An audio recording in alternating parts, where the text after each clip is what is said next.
Poštovani gledatelji, dobar vam dan. Lijepan pozdrav iz Koprivnice pred početak drugog polufinalnog dvoboja Supersport Hrvatskog nogometnog kupa između Slaven Belupa i Hajduka. Čović na golu, Tepšić, Božić, Soldo, posljednja trojka, Bosec desno, Hođa lijevo, to bi tako trebalo doista biti. Jambor, Marina, Mioć, Mudražija, ovaj romb u sredini te Ante Crnac u samome vrhu napada. Današnji glavni sudac dvoboja je Patrik Kolarić, njegovi pomoćnici Bojan Zobenica, Ivan Starčević, četvrti sudac utakmice je Zdenko Lovrić, dok se u VAR sobi nalaze još Igor Pajač i Goran Pataki. Toni Borevković je zaradio crveni karton, tako da danas njega nema, tako da umjesto njega u prvih 11 ušao je Luka Vušković. Stoperski par činit će Fero, Lovrenčić desno koji ulazi u prvih 11 umjesto ozlijeđenog Dine Mikanovića. Mikanović koji se ozlijedio na zagrijavanju. Melnjak lijevo, Lučić na golu, Krovinović, Grgić, dva zadnja vezna, ispred njih Benrau, desno Pukštas, lijevo Mlakar te Marko Livaja u samome vrhu napada.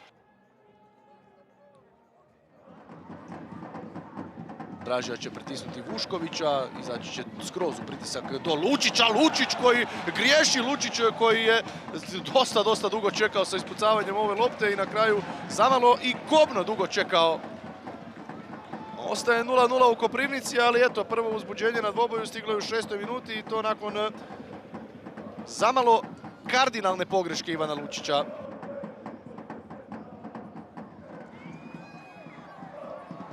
Sada ide kontra na drugoj strani, lijevo je Hođa, u sredini Mudražija, tu je još i Božić stigao iz pozadine, Crnac desno diže ruku, Hođa ide na udarac pokraj gola. Evo nam i prvog udarca na utakmici, ujedno 11. minuta. Hođa je sam sebi iskreirao apsolutno sve.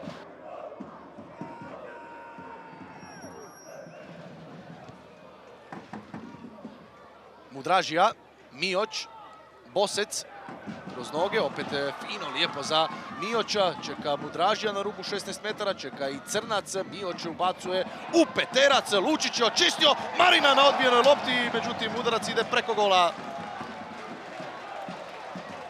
U 22. minuti, evo i najopasnijeg udarca na utakmici.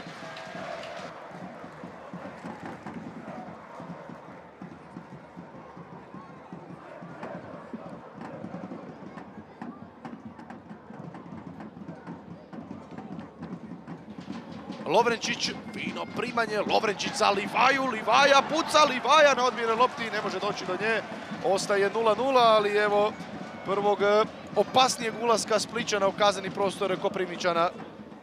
Čović još jednom ispucava prema centru, tu će Crnac probati odraditi prijenos samo do Vuškovića. Skaču Marina i Vušković, dobio je taj duel Marina, ide lopta u prostor za Crnca, ali Lučić još jednom pravovremeno istrčava. Evo sada nezgodne duge i na drugoj strani. Livaja riješio Tepšića, odbijena lopta za Benraua. Benrau cilja, na kraju je pogodio u blok, a od bloka se lopta odbila u prvi korner na utakmici. Bacivanje ide upravo na prvu vratnicu i tu je do lopte stigao nekako Božić, a bit će novi korner. Božić je, čini mi se, pucao glavom, pogodio nekog od igrača Hajduka ispred sebe. Velika je gužva bila, teško je bilo procijeniti s naše pozicije što se točno ovdje dogodilo.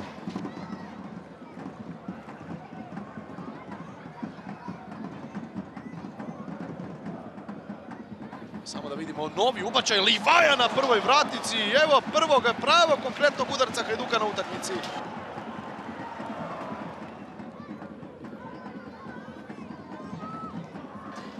Evo Crnca na desnoj strani. 1-1 sa Vuškovićem. Crnac oštro prema drugoj i ovo ide tik uz vratnicu. Tik uz vratnicu pokušaj Ante Crnca, ako je to uopće bio udarac, je li to možda bilo podvaljivanje, je li bilo oštro ubacivanje nisko po travi.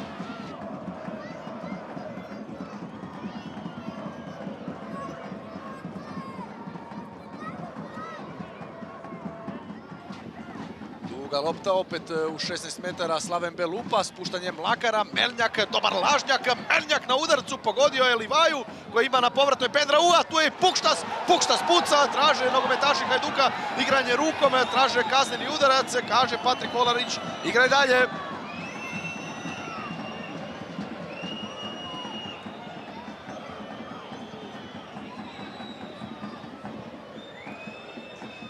Livaja na rubu kaznenog prostora, Mlakar će pucati preko gola. Udarac Mlakara ide previsoko, a primio se za slušalicu Patrik Kolarić i osluškuje, što mu govori VAR soba.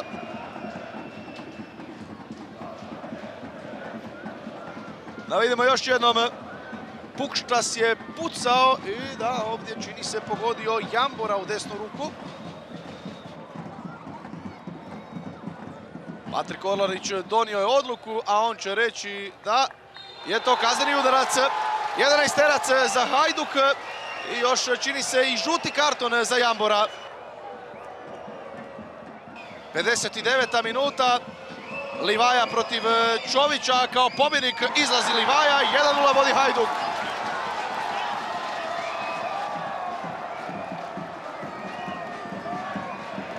Novi pogodak Marka Livaje ove sezone, ukupno gledajući 19. kojeg je zabio u cjelokupnoj sezoni, gledajući sva natjecanja, sve protivnike. Međutim, isto tako vrijedi napomenuti prvi gol Marka Livaje u kupu.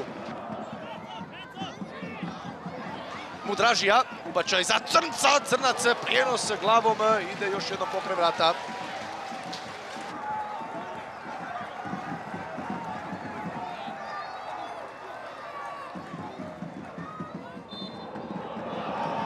U ovome trenutku Patrik Kolarić označio je kraj ogleda. Hajduk ide u finale kupa, Hajduk će krajem ove sezone na Rujevici igrati protiv Šibenika u borbi za trofej, u borbi za Rabuzinovo sunce, i to neće biti prvi puta, drugi puta nakon 2010. da će se upravo ova dva kluba ponovno susresti u velikom finalu.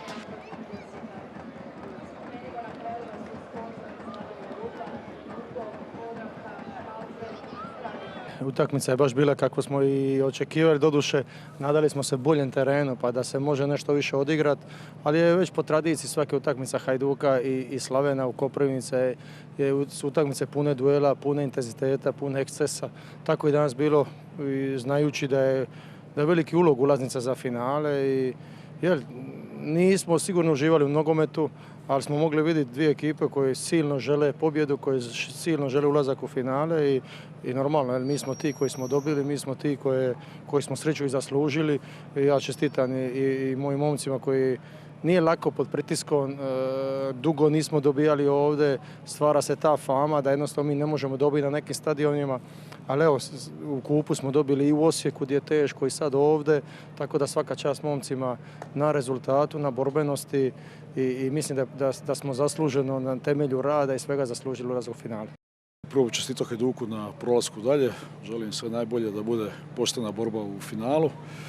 Što se tiče utakmice, mislim da smo taktički to odradili jako dobro, da smo bili gusti, da smo danas bili mirniji u pasu, imali smo dovoljan broj izlazaka i na kraju ja bih rekao da smo imali i bolje situacije. Hajduk jednostavno, da nije suđen ovaj 11-terac, teško da bi nam zabili gol, ali dobro, tako je kako je.